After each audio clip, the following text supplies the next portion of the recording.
That's some good stuff. I'm so thankful I've never struggled with any of those things, though. I highlighted it because my husband has all of those issues. You have kept the true North Star in our marriage when... like when I haven't known how. And it's like those moments where I could have easily rushed to taking things on my own strength. You made it so that we stayed tethered to God, and I don't think we would have the walk with him that we have if it weren't for you. And I always come back to that. I'm like, God knew in his kindness how to like put you in my life and in my world. I love you. Love you. It's so sweet. Like, whoa, huge. Yeah. Then it doesn't happen. Doesn't happen. Doesn't happen. Doesn't happen. Now they're late into their years. They're like, now it's impossible.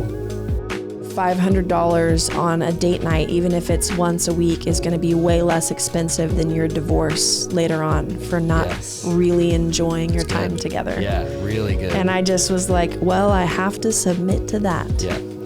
Do not take this advice if you're listening to this and you have no money. I was just going to say it's relative. It's relative. Maybe $50 date nights. The spender in the relationship is like, I know. Right. But maybe. No, maybe not for you. Like.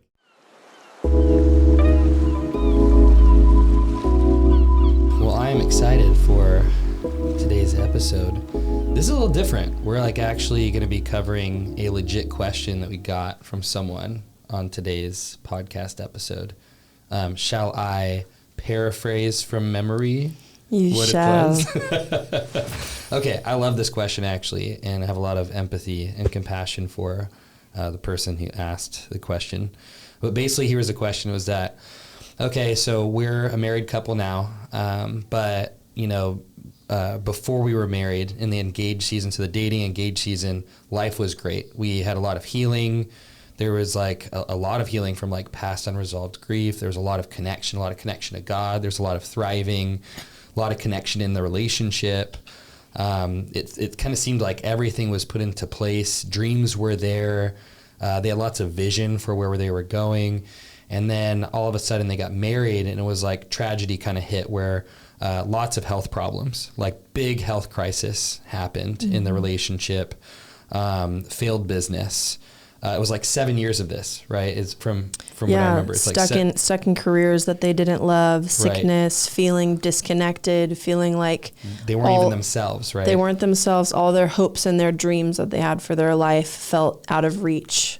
Right. And that the beginning of that triggering season turned into 7 years of compounded pain, grief, hopelessness, feeling stuck, not being able to have the house, the baby, the finances, constantly in lack, wanting more. So the question was, how do we, like the people are asking, how do we connect with our hearts? How do we care for our hearts? Mm-hmm. How do we not sink into hopelessness and like just that pit of despair? Yeah. And how do we get back to a place where we have vision for our lives again? We are connected. Mm-hmm. How can we kind of like really care for our connection in our marriage and maybe get to a place where we are connected to ourselves again even? Yeah.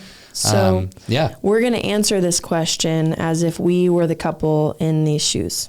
Yeah, right. I guess like knowing what we know now, the journeys we've been on, how would we deal with this if we were in their shoes?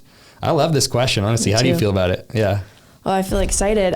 What I hope for you guys listening to this is that you don't disqualify. I think it can feel easy whenever you're in a lot of pain to feel like you're a victim to your circumstance or like that you're an exception to the rule. Oh, yeah. And almost be like, but like they can say that they would do X, Y, and Z, but they weren't actually in that situation. I think that's when hopelessness truly has set in. Yeah. Is now you've identified yourself by those circumstances. Right. It's like, this is just who I am. This is what happens to me. Yeah. And that's to prevent yourself from further disappointment by getting your hopes up again, because there's been so much sickness. Like the heart is sick when hope is deferred, right? Yeah. You're trying to prevent that again. And hopefully I can put the language to this that I want, but there is a different kind of pain that comes in when you are thinking and hoping that you have the tools or the answer or the solution, and then you try everything you can and it still doesn't work. It's almost that like, oh, now the hope that I did have is doomed. Yeah. Now it's been solidified that there is no hope, that my dreams won't come to pass because I have done everything. Yeah. And so what I hope for you guys listening to this is that you know that we have both, Spence and I have both been through a lot of pain Yeah. and a lot of trauma and a lot of loss in different ways. And we are who we are today because of the goodness of God, yes, but also the way that we've learned to work through pain. Ultimately, I think that is the point of our answer. What we're going to go into is like learning how to work through pain and how to respond to life's difficulties is actually what sets you up to be able to hold and carry the blessing and the intimacy and the connection. Well, here's what I know is like we were a part of a culture where there was a lot of faith, big faith and belief in the culture. It's like just believing for more. And there wasn't a whole lot of tools that I remember having access to for how to navigate disappointments. Yeah. You know, and I think that's kind of hard to figure out when you weren't given a lot of tools is like, well, what happens when the words don't come to pass? If I've gotten a bunch of words over my life, or I had a lot of futuristic vision casted for my life, I put my eggs in those baskets and it didn't happen. And honestly, I went through, it seemed like 7 years of really not knowing who I was and feeling disconnected from God. And I relate a lot with this question because I really got burnt out after ministry. I had a crisis of faith where I'm like, I don't know who I am or who God is anymore. And that felt scary. And I've known you for the majority of that.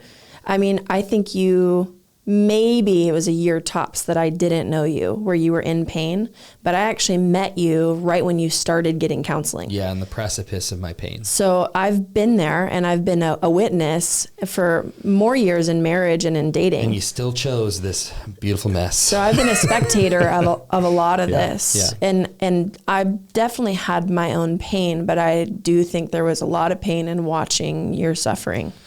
I think the biggest thing I learned was not to immediately rush to fix. Yeah. You know, I think in a culture like what we've been in is, okay, what's the solution to this problem? I've been somebody that's been so growth minded that my immediate thing is like, well, how do I get past the season and back into thriving? And you don't go to a funeral. Like, I'll use this as a metaphor. You don't go to a funeral and walk up to the person that's in massive grief and be like, hey, let's get you past this. I want to rush you to the season after this where you're thriving again. No. What you do is you go up to that person and you go, I can't even imagine the pain and the loss and the suffering you must be feeling right now. Yeah. And I'm so sorry for how helpless you feel, hopeless, how hard you must be trying to just figure out how to do this, like how alone you must feel, the sadness that's coming up. I'm so sorry. I'm just here. I'm here for you to hold space. However long this takes, I'm here for you. And I don't think we recognize that when there's a big, painful season like that, the first thing you need to recognize is this is a loss. There are things you're having to grieve. The loss of future-paced vision, the loss of hope, the loss of connection, the loss of these things. Like you need to get to a point where it's like, okay, if I were loving a person in a same situation like this, and was not dehumanizing them, because we often dehumanize ourselves in situations, I would just sit with the person and hear them and be like, I'm so sorry for the pain you feel. I don't want to rush you past this. And our hearts rarely feel that from ourselves. Yeah, and from other people too. Yeah. Like most of the love we give away is the love we give ourselves. Yeah. And the love we give away and give to ourselves is often the love from the caregivers that we received growing up. Yeah.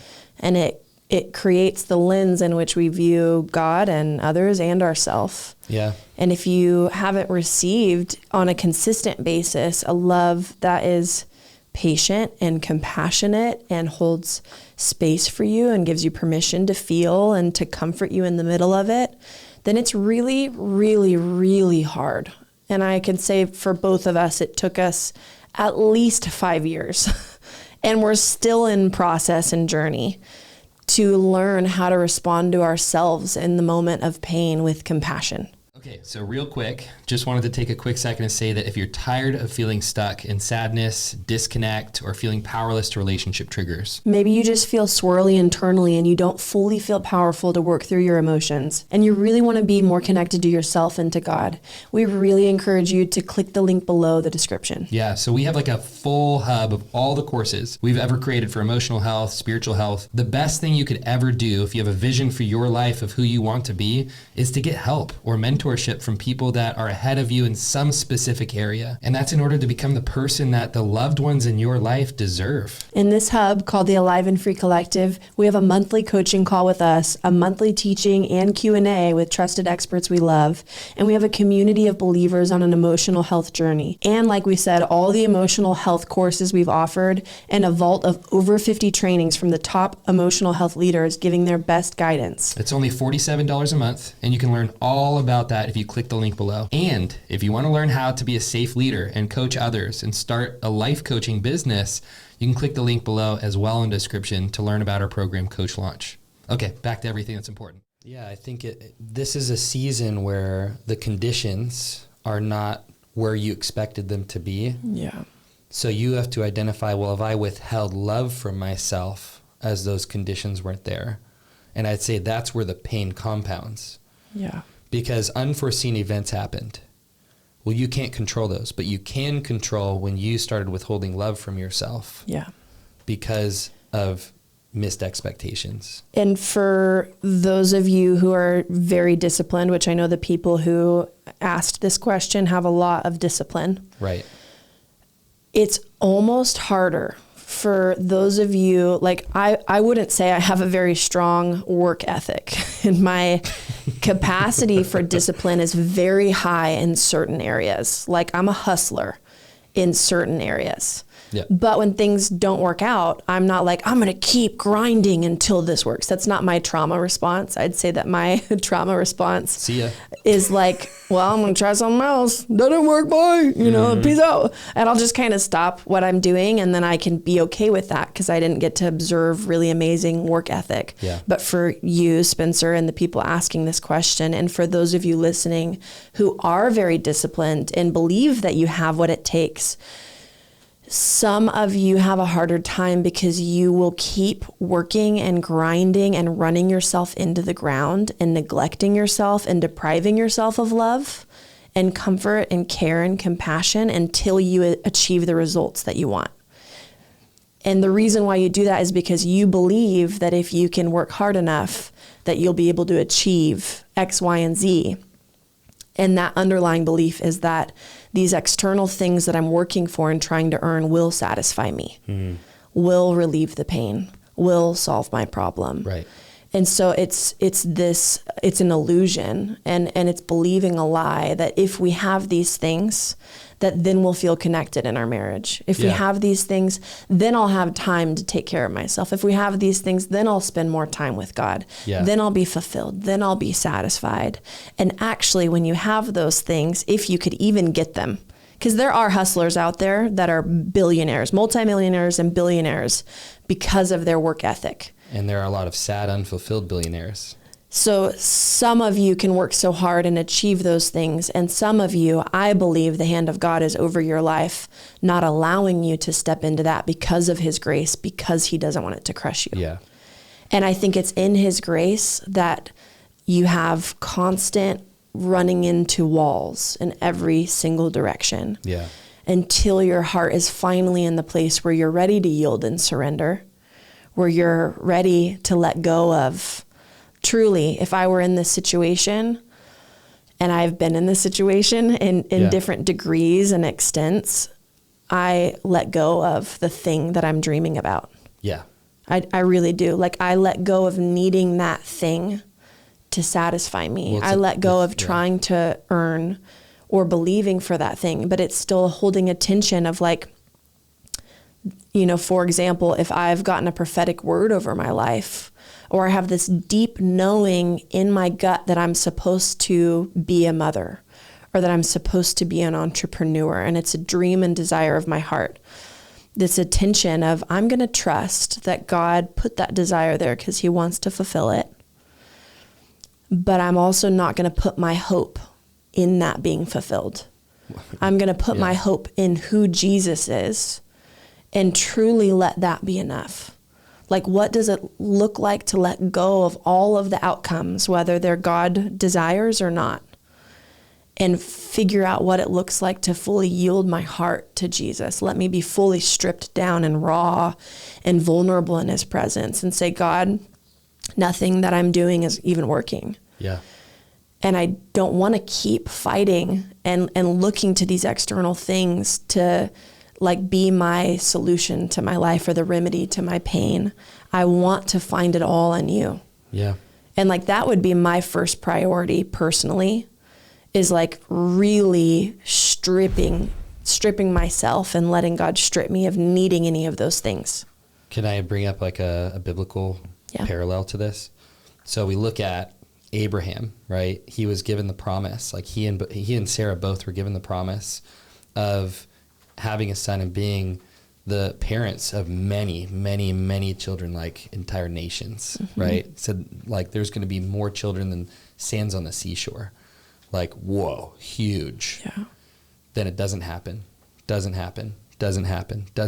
Now they're late into their years. They're like, now it's impossible. Like Sarah's body, there's no way we can even do this now. So what does Abraham do? I'm going to take this on my own strength. I'm going to, and honestly, this was his wife's idea too. So it wasn't even, he was like going behind her back to do this. It was like, no, this is the only way it's going to happen. So he sleeps with his slave woman, right? Which is very interesting. He partnered with someone of a slave mentality and gave birth to a son. And this created actually, if you track that lineage, many, many, many sons. So a lot of people look at that and go, well, that actually was successful by exterior standards. But what it created was a whole culture of people that mocked the promise of God. If you look at Ishmael in that story, he mocked Isaac, which was the son of promise, who eventually Sarah gave birth to. Isaac was their son of promise that came as a result of God's faithfulness. Sarah gave birth to Isaac, and it signified trust in the Lord. But we look at like when Isaac grew up, Ishmael would mock Isaac. And we see like people that are in their logic and are in reason, like even the Pharisee mindsets, they mock the wisdom of God, which looks so stupid to us, to trust in what? A God that's just going to take care of you? Seriously? You're going to trust in this thing that barely exists, that we can't touch, taste, or feel? Yeah. It's like, no, you just have to figure things out and do it. And like this life is about working, and you get the result of the work and the labor you put in. That's what that story tells us, is like, no. And by exterior standards, that was successful. Yeah. Many, many nations were created. Except God was trying to highlight, you can actually accomplish this outside of the way I have things designed for you. But it's going to lead to a lot of consequence too. We see the Muslim faith was built out of that. Was it? Yes. I never knew that. Ishmael, created an entire new sect. Religion that's taking over the world. It's doing things in our own strength. That are blowing themselves up, killing other people right now to this day.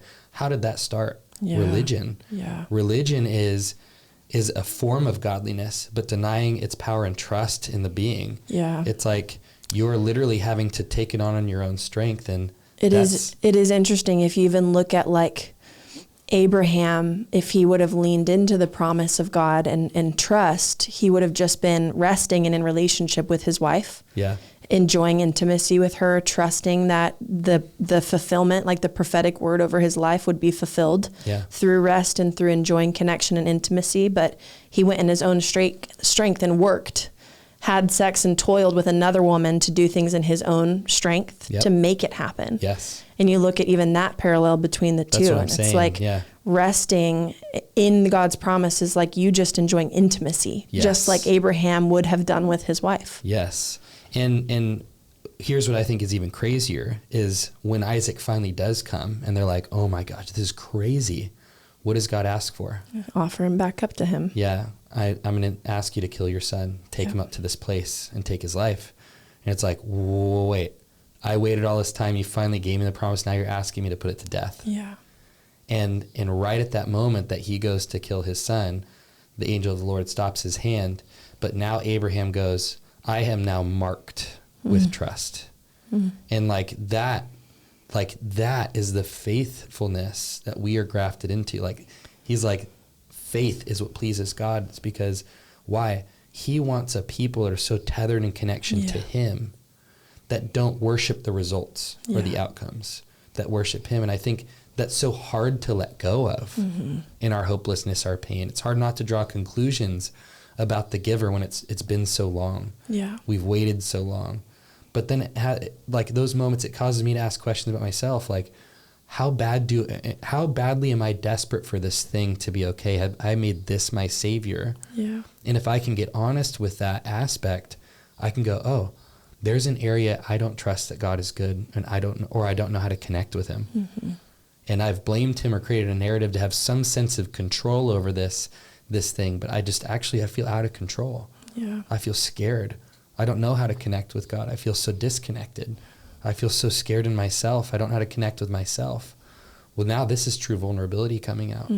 Now you get to go, I'm not going to force a narrative that gives me the illusion of power. I'm going to go, this is all the pain I have. I feel hopeless. I feel out of control. And that right there is the birthplace of intimacy with God. Yeah. And I think that when we can have these exchanges, and I want to take it deeper so you guys have practical examples, like when you notice yourself feeling disappointed about your business not working out, and you notice yourself feeling hopeless over your finances, it's like getting really honest and being like, God, I'm feeling so hopeless. I believe that I need to do this in my own strength. I've been trying to do it in my own strength and it's not working. God, show me who you are in this. God, I feel afraid. God, I want my heart to know you in this place. Because the truth is if we actually knew him, we wouldn't be afraid. Right. If we actually knew him, we wouldn't have any hopelessness over our situation not working out. Because we would so know and trust his character and his nature and his plan for our life. And even if it didn't play out on this side of heaven, we'd be so convinced over eternity and our eternal purpose. And we'd be so fully connected to him and see ourselves the way that he sees us, that it wouldn't impact us the same way. Right. And so in that moment, we don't want to judge ourselves for having fear or pain. We want to strip our hearts before him and let him love and reparent these places of our hearts that don't know and don't trust him. Yeah. And so it's like, okay, I feel afraid. And it feels scary to feel this much pain. I feel afraid of feeling this much hopelessness. I feel like I'm letting you down. Like whatever the pain and the belief is, get really honest with God and ask him and invite him into that place. God, how would you love me in this? How have you been loving me? How do you want to provide for me? How do you want to fulfill my dreams? What does it look like for me to be fulfilled by you in this? And then on the other hand, and we have way more podcast episodes about this if you want to learn more practical steps for working through pain and disappointment, and our Come Alive program is an amazing place for that. And it's why we created it, because it's not, I can't share it with you guys in 30 seconds to give you the steps. It's 15 hours. So that's why we always send you there. But if you really want to get deep healing, it's like, okay, what I'm believing that God doesn't provide for me. What does that remind me of in my childhood? I believe that I have to do things in my own strength and that I have to rely on myself. Yeah. What does that remind me of? When's the first time I started learning and believing that I wouldn't be taken care of? Yeah. And let yourself feel and grieve the pain of that little kid who, I was just walking my friend through a trauma trigger this morning, and she was talking about how much abandonment she feels. She's so afraid of being left by her partner. And she constantly is churning through this anxiety over, oh no, he's going to leave, even though she has no reason to believe that he would leave her. Right. But there's so much childhood abandonment, even though both of her parents are still around, never actually abandoned her. There's so much pain from childhood because they were both absent in so many different ways. Like emotionally absent and physically absent. They would leave her for days at a time when she was a teenager. Yeah. And she'd be figuring things out on her own. So there's so much broken attachment from her childhood that is coming out in her relationship because she's feeling secure. Yeah. And that's what happens in marriage. It's like if you have that beautiful dating and engagement season and you feel healthy and connected and you're thriving and you're like, I know my identity. I know God. I trust him. I'm healthy. I'm healed. We have all these dreams for our life. And then a few months into marriage, everything shatters and changes. Well, often the safety of intimacy surfaces childhood trauma that couldn't have been healed unless you were in this deep of a relationship. Yes. And felt safe enough. Yes. They would have never been triggered. Your nervous system often allows a purging to happen because it feels safe enough to heal. And I think it's the grace of God. Yeah. It's like he reserves part of our hearts for different seasons. Like there are things I'm having to work through as a mother that never would have been triggered in marriage. Sure. They couldn't have been. And I know whenever I have a little girl, I know it's going to be a whole other onslaught of triggers that I'd never be able to face. I said when. Let's hope that I do, because I really want to get to heal those parts of me. And I'd love to raise a little girl, but hopefully I have a little girl. And I know that if I do, I'm going to have to work through a whole other onslaught of triggers, just like you're going to have to with Wilder in a way that you won't have to with a daughter. No, I will not. And so it's normal. I know you barely even acknowledged. It's normal that all of these things come up. Yeah. And if you keep striving and trying to work and make things happen and then get stuck in hopelessness, which, you know, desire fulfilled is a tree of life, but hope deferred makes the heart sick. Yeah. It's like the only way to get your heart not sick is working through the hopelessness and disappointment and letting God love and comfort you in the middle of it. It's like if you allow everything that surfaces to be an invitation for deeper intimacy with God and letting him heal these different parts of you, then you will move into abundant life. Well, like in Hebrews, I'm pretty sure it was in Hebrews, it says, in Abraham, against all hope, in hope, believed God, and was accounted to him as righteousness. And it's like, whoa, against all hope, but still somehow in hope, believed God. And you're like, why does God give credit when we like don't believe him? Like to think about their situation, Old Testament, right? Like blood of Jesus in there, all the New Testament stuff, right? No empowerment of the Holy Spirit. Yeah, right. So God still honors him and Sarah in their faith. And I'm like, that's the grace of God too over our lives, where we're like, I'm still shaming myself and condemning myself for these different years and the part I played in it. And God's like, no, I'm not shaming you or condemning you for those things. I just want for you the freedom that comes with trusting me and not on your own strength. Because he's like, you aren't in control. And the quicker you realize that, the more you realize trusting me is the safest thing for you, not because I'm some weird egotistical, narcissistic God that needs you to trust me. It's like, no, it's the best thing for you. Yeah. Because I'm going to be the safest exchange of love you're ever going to find, the most fulfilling place. And we have to look at all of the emphasis is not putting our hope in the word, putting our hope in the outcome, putting our hope in the dream being fulfilled. Right. It's putting our hope in him and trusting God. Yeah. It's trusting him. It's looking to him. It's trusting his nature. I've dreamt for things that when I actually found them or got them, I realized that wasn't satisfying. So how many times has that happened at a large scale where it's like, I don't even know how to dream. Yeah. It's like if my kid asked me for a grenade, I'm not going to give him a grenade. Yeah. He might whine and cry because he saw this movie or saw this toy a kid was playing with and I need a grenade. I'm not going to be happy till I have a grenade. I'm like, you're a 3. I'm not giving you a grenade. Furthermore, for a long time. Furthermore, I'll never give you a grenade. Like, gosh, what a terrible father that he wouldn't give that kid who's dreaming for a grenade. It's like, no, we'd look at that and go, obviously, a good dad won't give him a grenade. Yeah. And it's such an extreme example to go like, we often don't know the thing that will satisfy or fulfill us, but we ask for it and fight tooth and nail to get it, not knowing that God may have something completely different in store. He's like, no, I give you that thing. It's going to lead you to take on this personality that you were never meant to or destined to have. Yeah. And it's going to steal all of the joy of your life. And I can't give that to you. And I don't want you to have that because it's going to destroy your heart. And I care way more about your heart than the things that you have. And it's because he loves us that he doesn't answer and fulfill every single desire the way that we want it to be done and fulfilled. Yeah. It's like, how gracious is he? Because you have no idea how that would have impacted your life. Yeah. Like, say in the beginning of your marriage, everything worked out. You had that incredible business. And then you guys figured out that there was some kind of trauma that one of you had or both of you had, that when all of those things came in, you guys decided to turn away from each other. Yeah. Maybe an affair would have happened. Maybe, like, you just have no idea what could have happened with that much pressure, with finances, what it would have surfaced in your heart, how you would have responded to it. It's like, I just love trusting God and his sovereignty. If you really are choosing to trust him, if you're someone who's like, I'm putting my life in God's hands.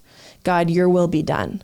God, I want your best for my life. Like, I've literally prayed for over our marriage that we wouldn't step into anything we couldn't handle. Yeah. And I've actually prayed in seasons whenever it was raining money, and I could see that it felt like a slippery slope for you. Yeah. I prayed, God, would you take it all away if that's what he needs for his heart to be free? And there are seasons where we lost basically everything. Yeah. And I was so thankful. Like, yeah, and I am now too. So thankful, and even getting to see in that season how well you responded. Well, I had to protect my heart against envy a lot too. Like, I honestly lived in the fantasy thinking, when I have these things, life will be good. Mm-hmm. And I've gotten a small measure of some of those things, like wealth, house, like the opportunities, living in the place of our dreams. And those things really don't satisfy. And when you get just a glimpse into that, you have to look at it and go, I have to acknowledge that even these things I've gotten are not satisfying. So what if I have 10 times as much? What if I have 100 times as much? Am I under the illusion somehow I'm going to be fulfilled? Yeah. And it's like, no. And when I lose everything, I have to recognize, man, I get to feel connected to God now. Well, the constant can be, I get to be connected to God. And even now. And sometimes we have to lose everything to connect with that and have that revelation. Yes. And I really do think, like, with this generation, our generation, generations coming after us that are after us, we need to protect our hearts against envy, because we see so much of other people's lives on social media. It's weird. We're not supposed to see that. It gives you this opportunity to go, whoa, I'm literally seeing all these things that people are even acting like it satisfies, usually because they have an agenda.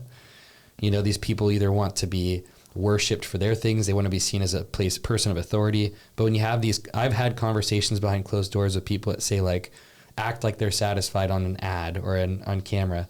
And when you talk behind closed doors with them, they hate their life. Mm-hmm. They hate the business they have. Mm-hmm. They're not satisfied, and they're searching for the next thing because they hate all of the stuff that they're doing. Yeah. And you're like, man, I feel so rich that I get to have those conversations, knowing that envy was empty, because I was envying a thing that didn't exist. It was a false picture. We know a lot of very wealthy people. Yeah. And I truly can't think of one of them that is really deeply connected to God, feels fulfilled, has the marriage or family that not even a quarter of the marriage or family that I would desire or long for. They're often dissociated and disconnected. And I'm not saying that there aren't people out there who have done it really well. One exception is Paul Young, but... Oh, yes, Paul Young. But he lost everything before he had anything. Before he had everything, yes. We should have him on our podcast. Yes. But I really, truly, like, I can't think of any of those people who have, and they're entrepreneurs, they're brilliant, they're successful, they are attractive, they have a lot of the things. And I'm not saying that money is the enemy, because I truly believe in our life that we'll be able to have a lot and step into that if that's God's desire for us, if you can handle it. Money is not something that has as much power over me. So not that Spencer has problems and I don't. It's like, this is not something that has a stronghold over me. What I struggled with in our connection. It is when we're in debt or like other things like that. Feeling burdened, yes, but I wouldn't have spent the money in the first place and put us in that situation personally. So, like, learning how to be okay when things are going wrong, definitely I've had to navigate through that.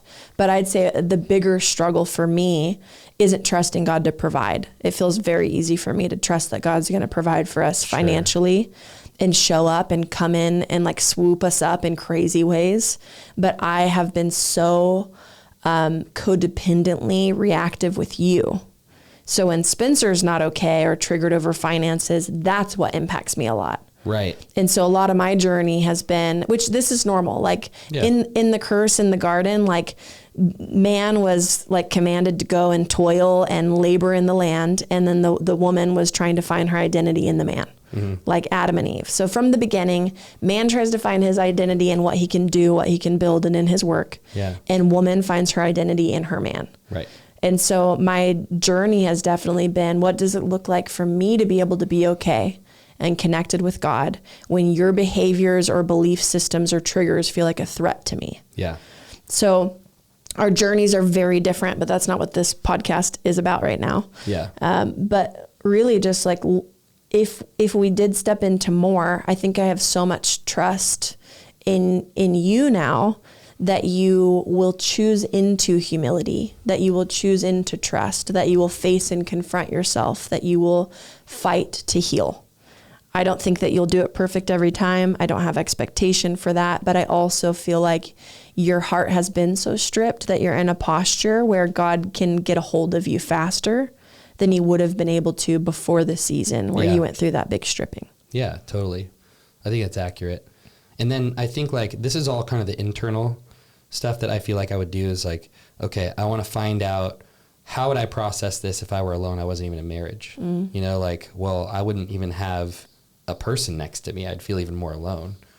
And I think a big part of this journey is going, I don't want to find a place in my heart where I blame you for any of the pain I have. And I think that's really important in a marriage to go, can we be in misery together and suffer less because we're both in pain and understand one another versus have that pain be compounded by the other person. Yeah. I mean, you're essentially saying, I relinquish my need for you to do something to make me feel better. It's easy to enter into disconnection and bitterness in a relationship because of blame. Yes. Because consciously or subconsciously, you are targeting your spouse for being the reasons of X, Y, and Z problems in your life. A reason. Yes. Yeah. And so what you're trying to communicate here is like, I'm not entitled to my spouse. Yes. My spouse isn't the problem. My spouse is actually a gift added. And so what does it look like to take so much ownership over my own internal pain and decisions and get to a place where I feel connected to myself and connected to God and I'm being powerful over taking care of my own heart and soul. Yes. So that my spouse can actually just be a gift added because they truly 100%. are. Yes. And this brings me back to the discipline component that I was talking about. I'm not trying to derail. I want to add on to, like, for those of you who have been so disciplined that you have believed that you can just work and work and work and work and things will finally work out, you will get the opposite results of what you want if you actually want to thrive. Because to thrive, it's not having the external things working. It's to be stewarding your spirit, soul, and body and caring for yourself and functioning and building from a place of identity and connection. It's like an inside out transformation, which I think is why we've been successful. Like, cause our story is different. Like dating and engagement was amazing. We got married and yes, huge triggers happened 6 months in and we had a whole onslaught of dysfunction and issues, but our business was successful.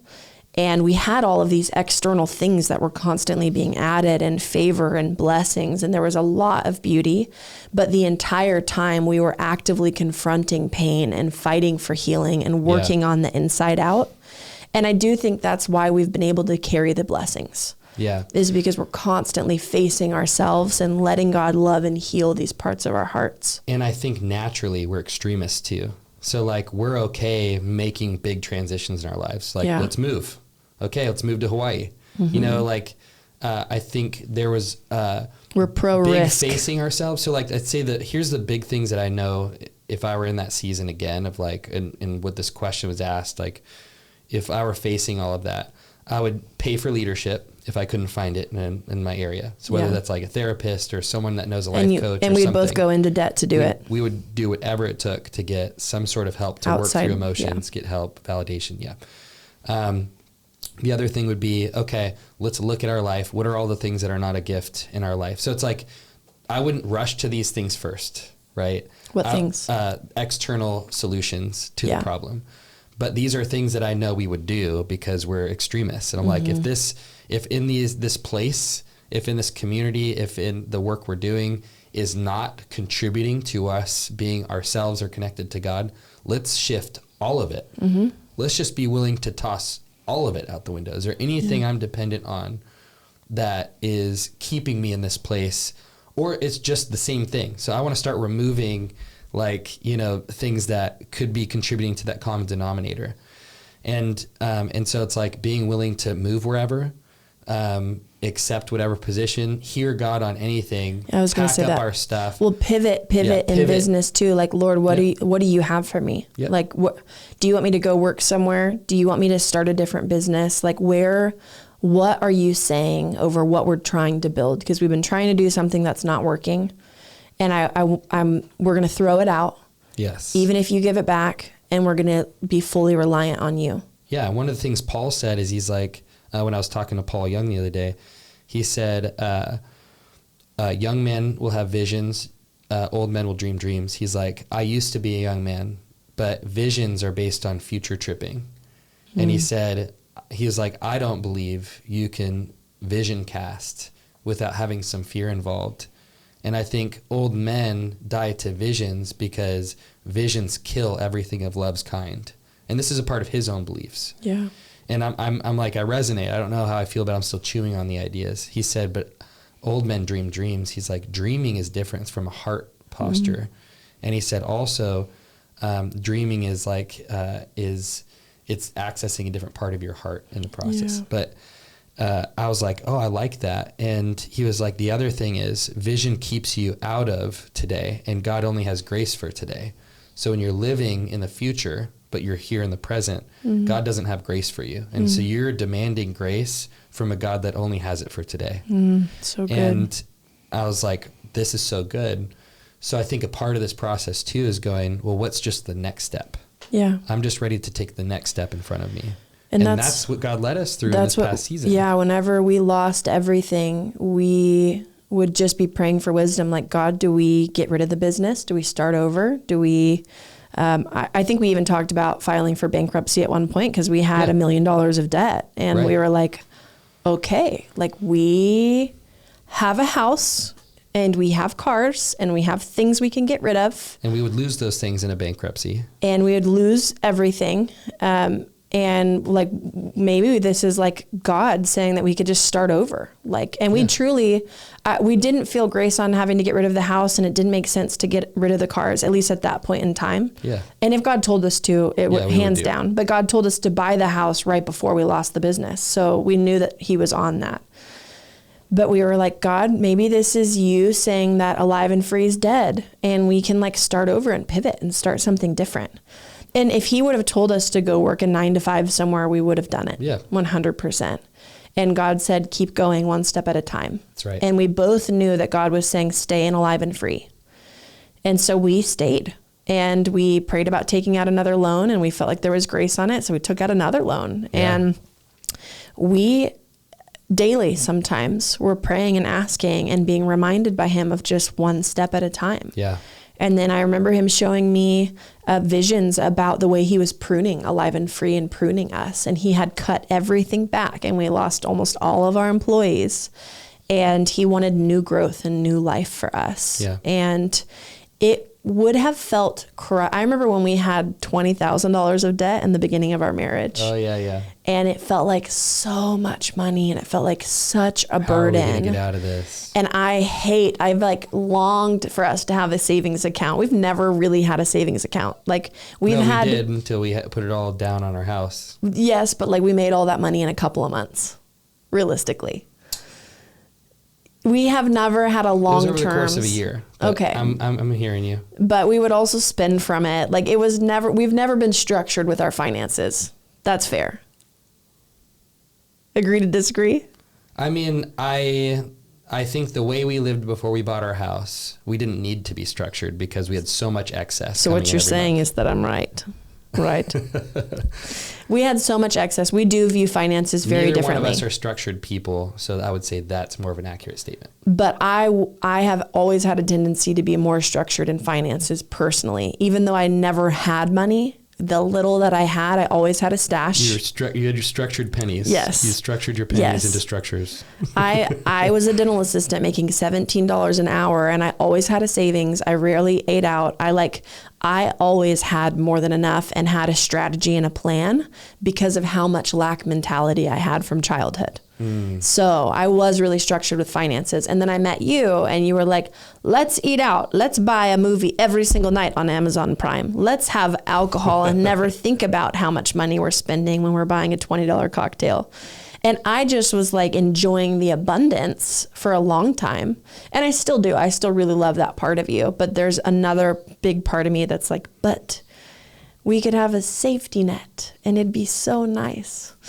Anyways, I digress. Yes. I don't even remember what I was saying now because you disagreed with me and then I had to keep trying to convince you of how I functioned and processed. What was I saying right before this? Savings, structure, praying one step at a time, and God was pruning us. We're back, y'all. Good job. And God was pruning us. And so it really was one step at a time on a daily basis, leaning in, not just for direction from God, but connection with him. Yeah. And I can confidently say if I were in the situation, if we go back to the original question, like if I were in that situation and circumstance, I would get really honest with what my tendencies were. Like my tendency personally would be to just take care of myself and not work. And so if that were the case and there was I'm driven in a lot of areas, but I can also be lazy when it comes to work and overly productive in the house. Right? Yep. I will work for 10 hours a day getting everything done in the house and be sweating with a backache, but it'll be hard for me to sit down and get work done. But if my tendency was to work and work and work and neglect myself, shove my emotions and not connect with God, then I'd need to go to the other side of the pendulum. So my point is get honest about what your tendencies are. And we often have to lean into and do the work of what's uncomfortable for us. Yeah.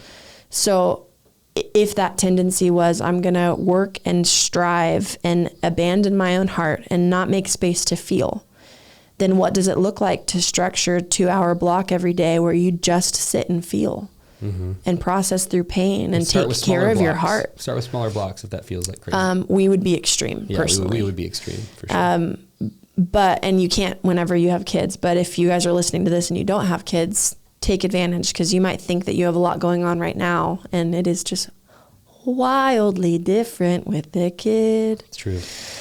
I was just trying to do my makeup today and he was screaming about everything. And it was 15 minutes went by and I had only filled in my eyebrows because I was tending to him so much. And then I had to breathe and just spend time with God while I was putting my clothing on.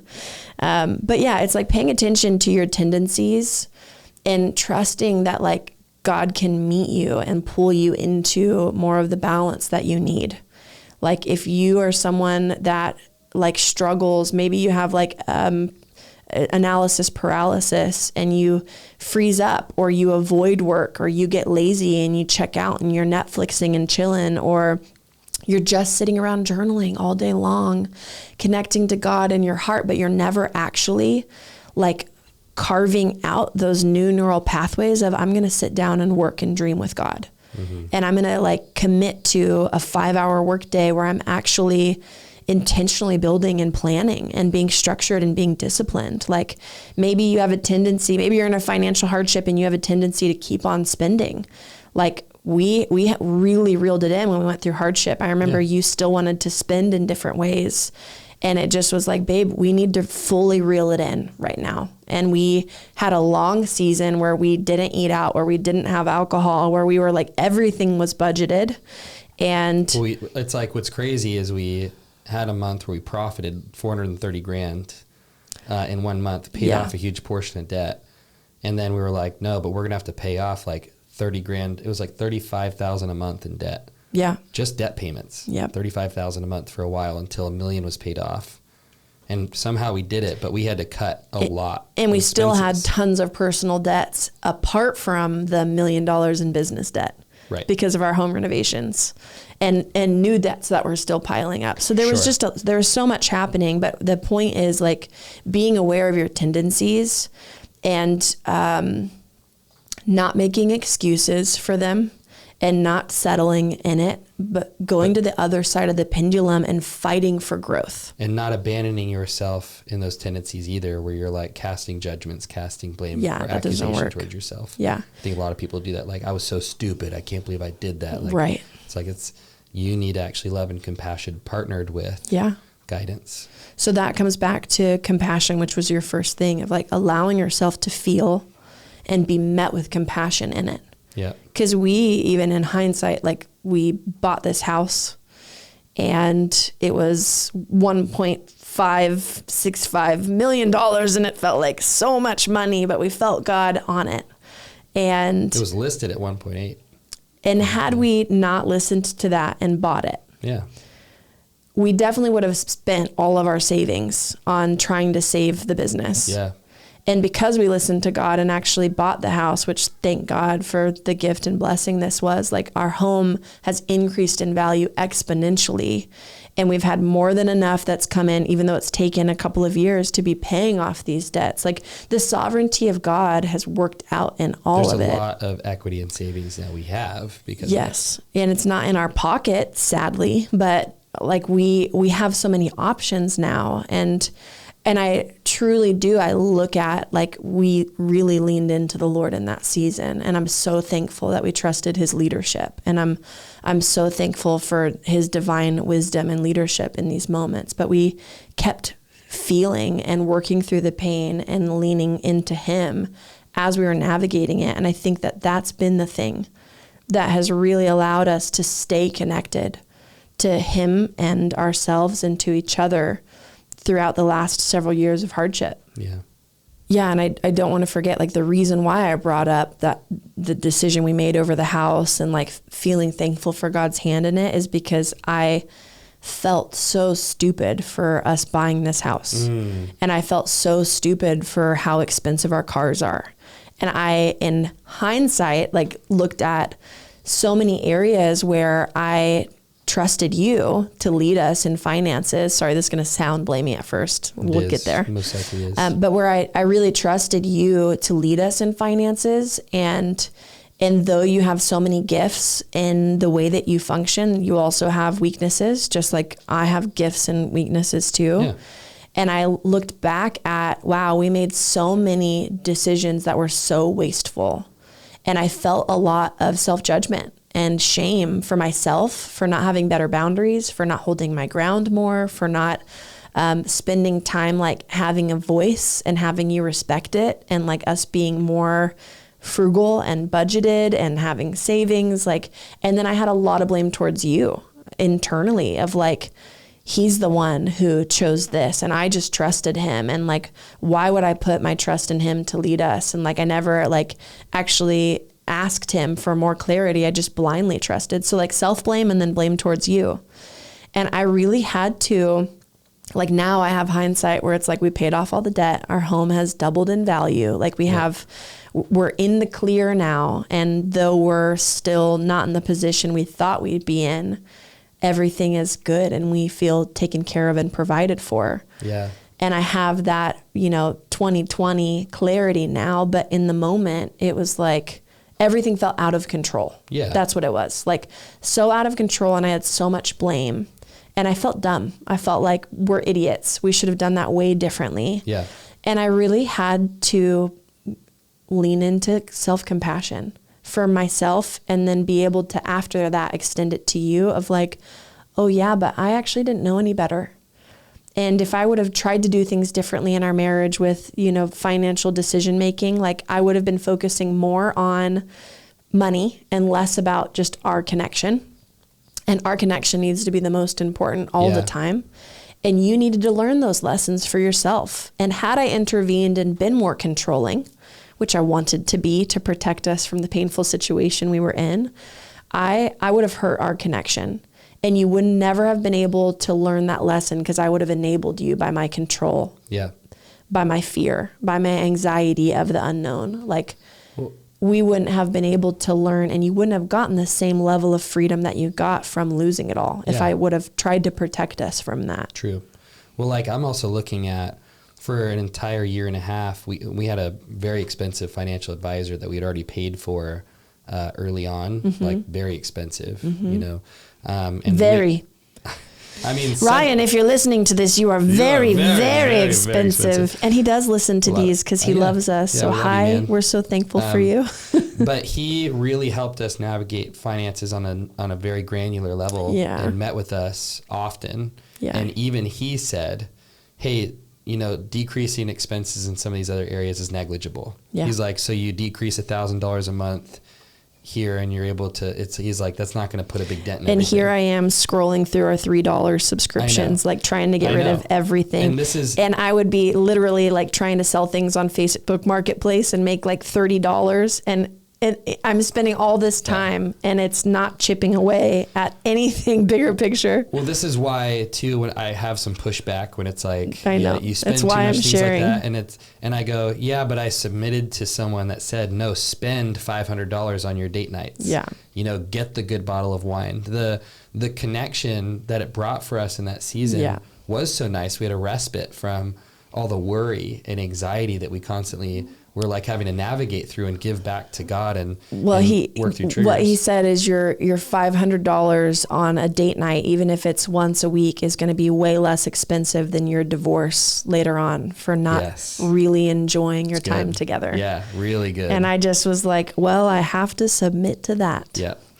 And that was when things were not good financially. They were not. Right? We had no money. But he said to do that. And when he said that, I was like, that makes sense though to me. Do not take this advice if you're listening to this and you have no money. I was just going to say it's relative. It's relative. Maybe $50 day nights. The spender in the relationship is like, I know. Right. But maybe maybe not for you. Like, but maybe you do go a bit more above and beyond, like to enjoy your time in connection with each other. Maybe you do. If you're the spender, maybe you don't spend on the thing that you want, but you spend on the thing that your partner would feel so loved by. Well, maybe you buy her the massage, or maybe you get her the flowers, or take her to the place that she wants so that she feels so loved by you. We went to a marriage retreat together. We got EMDR therapy together. It was like just before that was $11,000 in the course of 1 week.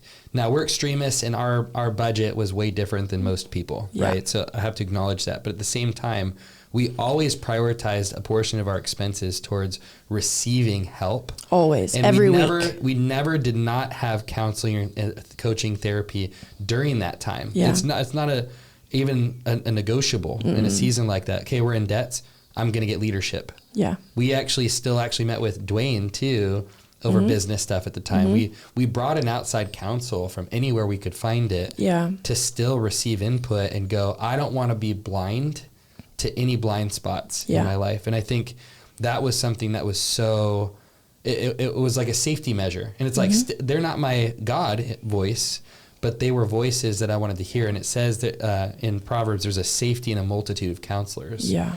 And so we wanted to have that in every aspect of our lives too. And I am so thankful to you for how humble your heart is that you have brought that into our life and marriage. Because I actually was going to read this earlier, scrolling for it. I'm reading this book called Wild Things, The Art of Nurturing Boys. Yeah. If you have boys of any age, it's an incredible book and resource. But also if you're a man and you are wondering why you're feeling disconnected, you can actually read this book and you will learn a lot about what boys need in order to thrive. And it might highlight some of your deficits. That's cool. Which will kind of give you a roadmap for where you need the Father to reparent you and love you. Love that. But there was this part that I highlighted last night. It said, sadly, these assaults on the masculine heart result in far more than adolescent angst. When a guy's heart has been wounded, the results are significant. Self-protection, distrust of others, suspicion of God, and a fervent reliance on the 4 horsemen of self-sufficiency: training, talent, intellect, and willpower. Dang. That's good stuff. I'm so thankful I've never struggled with any of those things, though. I highlighted it because my husband has all of those issues. No, but truly, I read that and I was like, oh, wow, that you so embody that, though, like with your things that you have tried to work through and the things you've been tender with in God and taken ownership for, of how you want to work and perform and strive in order to earn and do things in your own strength and outside of the Lord. Like, those are all things that you very intentionally hold space for while still working.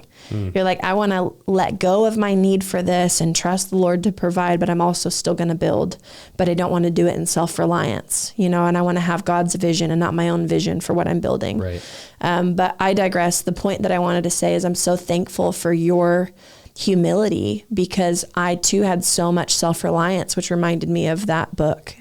So much self-reliance and distrust in people that my protector and my pride was only looking to myself and to God. Yeah. And had you not called me out when we were dating and talked about how I didn't let anybody speak into my life and how I was leading everyone around me, but I was the biggest person in the room and I wouldn't actually let anybody be big for me so I could be small and receive, like, you parented me in that moment and led me so well. And you've brought that culture into our relationship. And I'm so thankful, because as I submitted to it, because I wanted it, I really did. Yeah. But my pride and my protectors and the wounds that created that pride in the first place, it was so scary to let anybody in. It was so scary for anyone to have power over me. It was so scary to be seen and have someone judge me and have someone call out my dysfunctions and the things that were wrong with me, or to make a narrative or a story about who I am. And the times people had spoken into my life, it was filled with judgment. There wasn't compassion. There wasn't seeking to understand or wanting to love me through it or help me heal. It was calling out the things that were wrong with me. Right. And subjecting myself to more pain after I had a lifetime of trauma just felt unbearable. Yeah. Until you. And thankfully you had leaders in your life that I trusted. And so I got to enter into that with you. But I'm so thankful for that, because you're probably the reason why our marriage is as healthy as it is, because we've had someone speaking in and helping us confront things and giving us leadership and wisdom. And I wouldn't have been able to do that without you. And I could have married a lot of other people and had a very disconnected marriage, because I don't see many men who are willing to have enough humility to let someone speak into their lives. Thanks for saying all that. So thank you. I love you. I think that if I could return on the other side of that statement, I would say I dreamt for most of my single life, when I was aware I wanted somebody in my life, when I was connected to God, the most I'd ever been connected to God, my true heart desire was that I would marry somebody that the only thing that mattered most was God. And you have kept the true North Star in our marriage when I haven't known how. And it's like those moments where I could have easily rushed to taking things on my own strength. You made it so that we stayed tethered to God, and I don't think we would have the walk with him that we have if it weren't for you. And I always come back to that. I'm like, God knew in his kindness how to put you in my life and in my world. I love you. Love you. It's so sweet. And we'll start to wrap up. I just want to say too, we have so much drive and vision and mission in our marriage. We both want to love and lead and serve and impact the world around us. And even though a lot of our days feel busy, and this week where I'm like, oh, I just want to get back to us. I miss feeling heart connected to you. So I'm not saying we live in this high all the time of like we're 100% connected and things are thriving all the time. We have a lot of very normal days, but we really have fought to make our marriage and intimacy with our own heart and God and ourselves the priority. Yeah. Like the amount of, for those of you who are married, I'll make it into advice. Make your marriage the most important thing. And the way to do that is by taking such good care of your own heart and being so powerful to own your pain and work through trauma and triggers and get connected to yourself and get full of God, because you can bring that fullness into your marriage. Yes.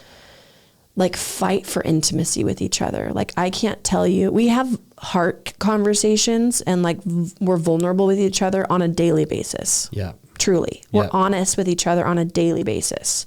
We're sharing pain and problems on a daily basis. Like literally before this podcast started, I was being honest with him and sharing like I'm feeling disconnected and it feels like you've been busy and it feels like I'm getting a different version of you and like I really want to feel more connected, and I'm trying to share while also not blaming him for doing anything wrong. Right. You know, but we're bearing our hearts to each other on a daily basis and letting each other in. Short and we accounts. we keep short accounts and we don't keep secrets from each other. Like we're fighting for true connection all the time. Yeah. But we're also fighting in sexual intimacy for real vulnerability. Yeah. So like the amount of hours, especially before having a baby, this is so much harder to do. I can't tell you how many 10 to 20 minute, you know, that's a quickie for us, is 10 to 20 minutes. But like, I can't tell you how many quickies these days we're just trying to have to get like a tiny injection of connection with the time we have. I know. But before having a baby and when we can like schedule out dates to just be together, we are really fighting to have deep connection in sex, to really let each other in, to make eye contact, to communicate, to like, I will fight internally because I'll notice going into sex, there are times where I'm like, I don't want this. This doesn't feel good. I don't feel attracted to him. I'm feeling shut down. I don't feel connected to him. It's like wall block. And I'm fighting while choosing into connection of no, let him in, let him see you. Let him love you. Try to see him. Let go of judgment. Let go of protectors. Like all of those things I just listed are protectors because I'm afraid to be seen and afraid to let love in. Yep. And so if I can make powerful decisions to fully let myself be seen and be truly vulnerable during sex and connection, our intimacy is through the roof after that. Yep. And so making time to have intimacy physically and emotionally, even if you don't want to, even if you don't feel like it, even if you have a narrative and a story, like fight for that connection. It really is the glue for your connection, for your marriage. 100%. And there's too many of us that are having sex and checking it off the list and never actually connecting. Or we're having sex and we're performing and doing the things that we think that they'll like for them to be satisfied. And we miss out on intimacy. Yeah. And so making that your focus and your priority as you're navigating through the hardship of the seasons that you're going through, like what would it look like for you to tell your kids 10 years from now, like we had absolutely nothing. We let go of all of our hopes and any of what the world could give us or any of the dreams that could be fulfilled. And we fell in love with each other. We proved and built trust with each other that we didn't need any external thing, but that we could be content with a little and content with a lot. Yeah. That those things wouldn't have power over us. And we learned who God was and we learned his nature.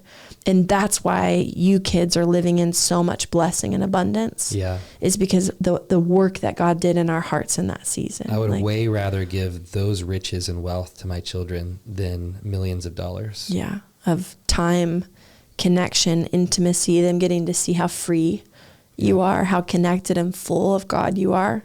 Like that will give them more than having their own room or crib or vacation or whatever the thing is that you want to buy for them. I see so many men that are like, I want to make money so I can leverage my time to spend it with my family. And what I watch over and over and over again is they get more time back and they leverage it to make more money. Yeah.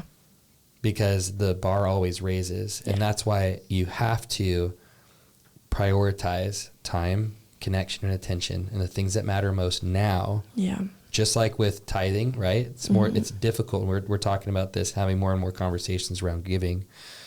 But if you're not doing it where you currently are, it's going to be more difficult when you have more. Yeah.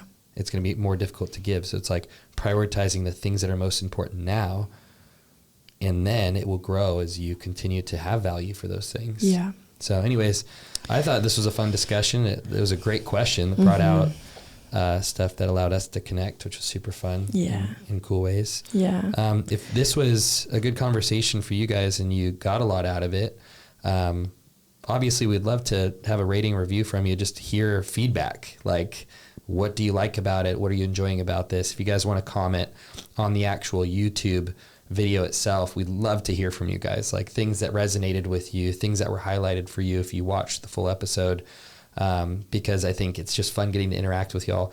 And also, if you have other questions that you think that would be good for podcasts like this, obviously we are hearing questions and answering them on the podcast. So feel free to put those in the comments as well. And then if you do want access to any of our courses because you want to go on an intentional journey, you can go to aliveandfreeconsulting.com and click on courses, and there should be a bunch down there that you can choose from. We have a 100% money back guarantee on all of our stuff because we just want to help.